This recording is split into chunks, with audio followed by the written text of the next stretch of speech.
Gente, as apostas online podem provocar uma dependência e isolamento social, impactos emocionais, impactos financeiros.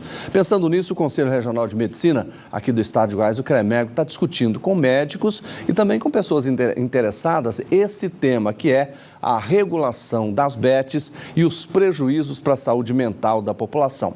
Sobre esse assunto muito importante e perigoso, eu converso agora com o conselheiro do CREMEGO e também médico psiquiatra, Murilo Mascarenhas. Doutor Murilo, boa tarde. Boa tarde. Seja bem-vindo. Prazer estar aqui.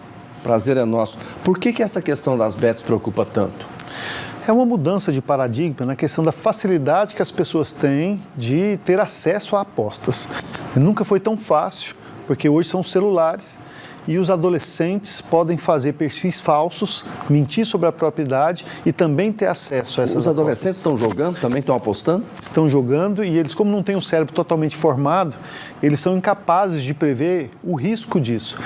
Eles não controlam muito bem os impulsos e esse descontrole dos impulsos faz com que eles sejam vítimas mais frequentes. Então a gente tem pego em consultório casos graves de adolescentes que estão dilapidando o patrimônio familiar, que estão devendo para agiotas, precisam mudar de cidade, às vezes são vítimas de violência por causa das apostas. Que idade essa moçada tem?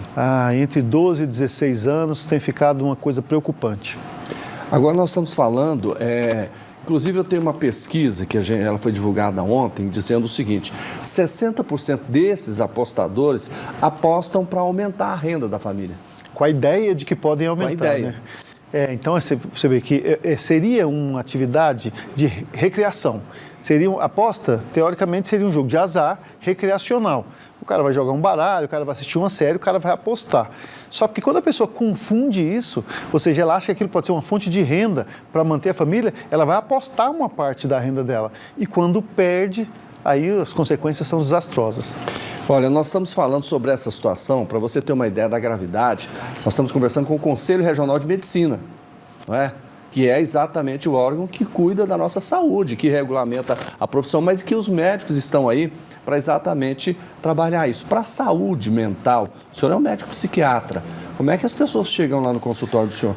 Geralmente, quando são adolescentes, os familiares mais velhos levam preocupados porque o adolescente ele se envolve numa névoa de mentira, dizendo que, na verdade, vão conseguir se resgatar, que não estão apostando tanto. Quando são mais velhos, o perfil é diferente, a própria pessoa assume o risco que está correndo e procura o tratamento. Então, o Conselho de Medicina fez uma reunião nessa segunda-feira para discutir com outras partes da sociedade o impacto que isso pode ter na saúde pública, na saúde mental das pessoas, para que a gente possa prever e não cair em riscos como a gente caiu na década de 60, em que se estimulava o uso do tabaco como se fosse bom para a respiração, por exemplo. Existia essa propaganda de que o tabaco, o hábito de fumar, poderia melhorar a respiração. Hoje a gente já sabe que o impacto é completamente negativo, mas precisaram de décadas, de muito sofrimento, muitos óbitos, para que a gente perceba que os estudos estavam falando a verdade e que realmente a gente precisa proibir. Só que agora a situação é muito mais rápida, né, doutor?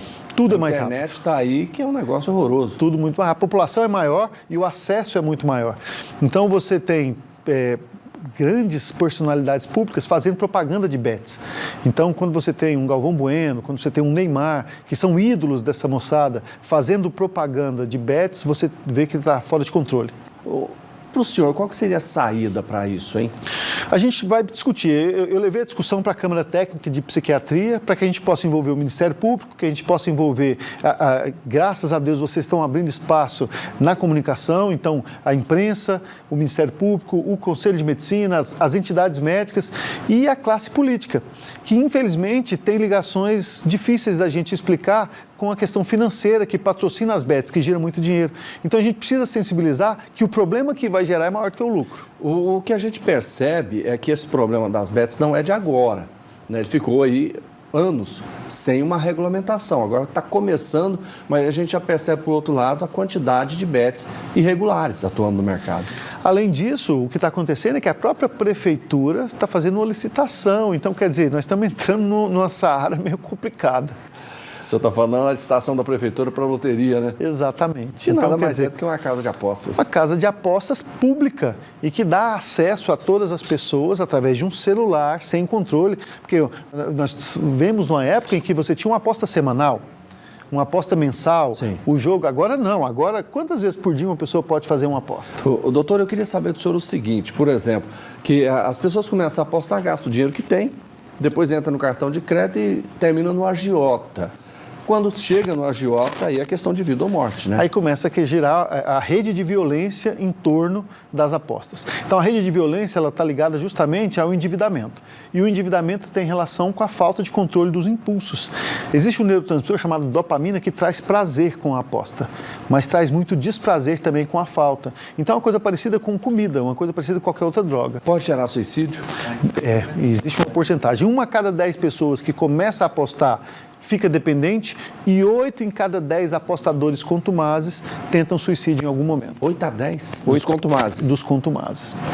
É grave. A gente vai acompanhar, assim que tiver mais novidades, o senhor pode trazer que o espaço está aberto para vocês discutirem. Doutor Murilo Mascarenhas, conselheiro do CREMEGO e também médico psiquiatra. Uma boa tarde ao senhor. Boa tarde, obrigado pelo espaço.